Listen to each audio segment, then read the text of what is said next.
Nesta semana foram anexadas, ao processo do triplex no Guarujá as agendas de ex-diretores da Petrobras. Os documentos desmentem a versão dada pelo ex-presidente Lula ao juiz Sérgio Moro em depoimento na semana passada.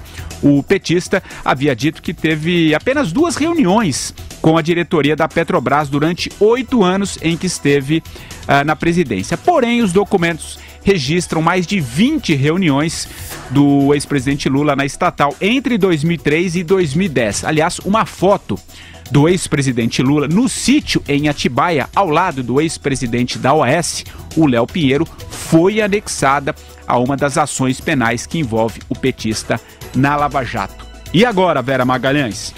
Patrick Santos, a coisa da mentira tem perna curta, né? A gente não vai imaginar que a justiça vai fechar delações premiadas com essas pessoas sem que elas se comprometam a entregar provas, ou pelo menos caminhos de prova daquilo que elas estão apontando. No caso do Léo Pinheiro, ontem a gente já falou sobre as novas mensagens, os novos e-mails, as novas mensagens de quebra de sigilo de celular que ele anexou. E aí temos essas fotos também. A foto mostra ele no sítio de Atibaia, ao lado do Léo Pinheiro, ali mais ou menos mostrando a propriedade. Ó, a gente vê a foto debatendo com o Léo Pinheiro e outras pessoas à beira da piscina, no sítio, muito à vontade no seu chapéu Panamá. Eu acho que ninguém convida um empreiteiro para ir no sítio do sócio do filho, né? E para discutir esse tipo de coisa, para fazer reforma na cozinha. É tudo muito inverossímil. Olha ele ali no bar, muito à vontade, com as garrafas. Vamos lembrar que a adega dele na presidência foi enviada para esse sítio, está lá nos grampos, mostrava várias vezes o suposto dono do sítio falando com a nora do Lula: tô aqui no sítio dessa acumuladora chamada Marisa Letícia, tô aqui na suíte presidencial. Então, os elementos e os indícios são muitos e vastos. Mesma coisa em relação às agendas. A defesa do Lula falou: a prova de que o Ministério Público tem acesso a documentos da Petrobras que nós não temos são essas agendas. Não posso acreditar que as agendas do presidente não sejam, que a sua defesa não tenha acesso às suas próprias agendas no tempo que ele ocupava a presidência. Isso não é crível, não é verossímil. Então você vê que vai caindo aí o castelo de cartas do Lula à medida em que o processo avança. E você, Marcelo Madureira, como é que viu aí essa nova notícia? Enfim, a situação do ex-presidente Lula vai se complicando, né? Eu só discordo da Vera num ponto, quando ela diz que a mentira tem perna curta. No caso do Lula, a mentira tem dedo curto.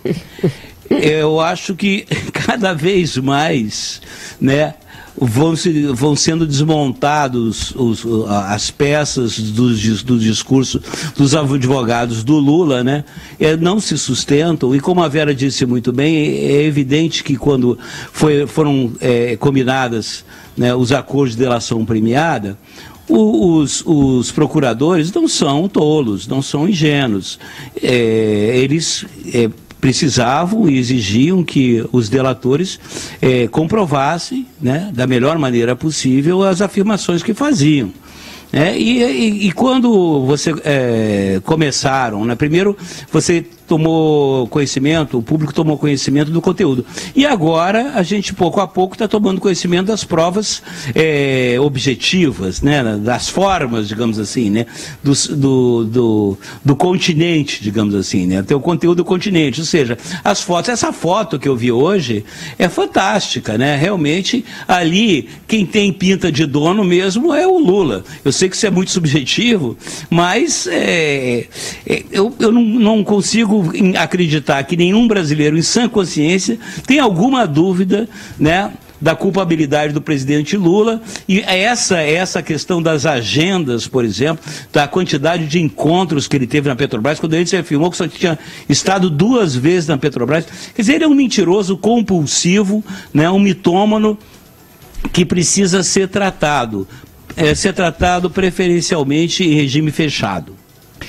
Você, Andreasa, será que depois dessa foto aqui ia rolar um churrasco? Qual que seria o programa? Qual que deve ter sido, né, o programa nessa tarde, ao que parece que é um fim de semana lá em Atibaia? eu devo dizer, meu caro Patrick Santos, que fiquei decepcionado, ao menos com aquele bar que aparece ao fundo do Lula, né? Você vê que tem 2 garrafas de saquê nacional, de má qualidade. Ele já bebeu tudo. Mas o nacional... Então, tem uma coleção de canecas bastante modesta, copos de conhaque, que sugerem um gosto mais refinado, me agradou, e ali atrás, em algum canto, há o símbolo, o escudo do Corinthians. Do Corinthians, exato. Então, bom, isso não é prova, né? Porque o que mais tem é corintiano aí nessa região, né? Então, mas não deixa de ser interessante observar o bar do Lula. Eu espero que essa propriedade tenha um bar melhor, né? Para que o Lula possa receber os seus convidados. Inclusive os sócios do filho, né? que são os signatários da escritura. Olha, agora falando sério, para dizer que isso é uma grande palhaçada, né? Eu vou repetir o que eu disse ontem. Não convém, aliás, serve o mesmo para o José Eduardo Cardoso, sobre quem falaremos em seguida. Exato. Não desafiem essas pessoas. Pare de desafiar o Léo Pinheiro, que esse cara tem mais coisa na gaveta. Ele abre a gaveta e sai foto, sai documento. O José Eduardo Cardoso também. Para de desafiar o João Santana. Mexe com um baiano que tem santo forte, dá nisso, né?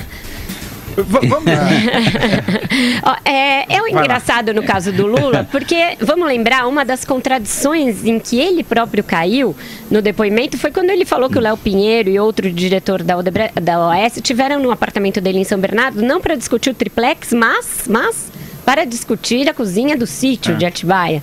Por que iriam lá? Por que iriam discutir? O Lula é arquiteto agora para fazer a reforma do sítio do sócio do filho? Não é arquiteto. Então tudo isso vai virando um bolo. Para sustentar uma mentira, ele tem de criar outras tantas. E no final, além de tudo isso que ele está respondendo, ele vai responder por obstrução de justiça, por falsificação ideológica de documentos, porque para sustentar essas mentiras foram criando um castelo de cartas insustentável, né? Eu acho que está complicando bastante a situação do Lula. Não adianta apelar para a ONU, não adianta ficar nesse discurso. O processo está caminhando para o seu escoadouro. Ele vai terminar com uma sentença em poucos meses, aí num intervalo de no máximo 2 meses. Então era melhor que eles partissem para alguma coisa mais consistente, se tiverem alguma pretensão de que o Lula seja absolvido, porque do jeito que está, vai ficando muito difícil.